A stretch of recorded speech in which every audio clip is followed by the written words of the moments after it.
अस्सलामुअलैकुम। Long range forecast पर नज़र डाली जाए तो अभी भी मार्च के दूसरे अशरे से लेकर अप्रैल मई के दौरान कराची समेत सिंध के कई इलाकों में अच्छी बारिशों की उम्मीद दिखाई दे रही है। पिछले कई माह से कराची समेत सिंध के अक्सर मकामात पर मौसम मुसलसल खुश्क बना हुआ है। कोई खातिर खा बारिश देखने को नहीं मिली।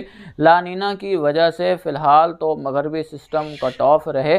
अभी मगरबी सिस्टम एक असरअंदाज होने के इम्कानात मौजूद हैं, जिसके मुतालिक हमने आपको पिछली अपडेट में भी आगाह किया था कि 28 फरवरी से 2-3 मार्च के दौरान सिंध के मगरबी और बलई इलाकों में बादल बनने बारिश के इम्कानात मौजूद हैं। उम्मीद यही है कि एक बार फिर MJO वेव 10-11 मार्च के बाद फेवरेबल फेज़ यानी फेज़ 8 पर पहुंचेगी और मगरबी सिलसिले एक बार फिर कराची तक कशमोर बारिशों का सबब बनेंगे। उम्मीद यही है कि मार्च में अच्छी बारिशें कराची समेत सिंध के कई इलाकों में देखने को मिल सकती हैं। फिलहाल 28 फरवरी से 2-3 मार्च के दौरान शहदाद कोट, जैकबाबाद, दादू जोही, वईपांदी, जाम शोरो, सखर, लाड़काना, मुइंजो दौड़ो के साथ साथ कशमोर, घोटकी, खैरपुर, मीरस के इलाके शामिल हैं। इन इलाकों में बादल बनने के इम्कानात मौजूद हैं।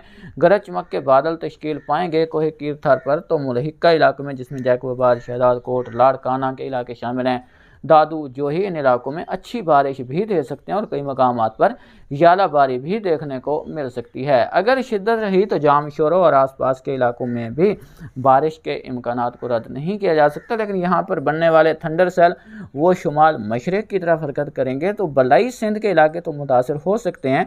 जनूब की तरफ बादलों की हरकत ना होने की वजह से कराची समेत साहिली इलाकों में मौसम खुश्क ही बना रहेगा। फिर भी बादल बनने के इम्कानात 1 मार्च से 3 मार्च के दौरान मौजूद हैं। अगर शिद्दत बरकरार रही तो कुछ इलाकों में बारिश हो सकती है, मगर इम्कानात अभी भी बहुत कम हैं।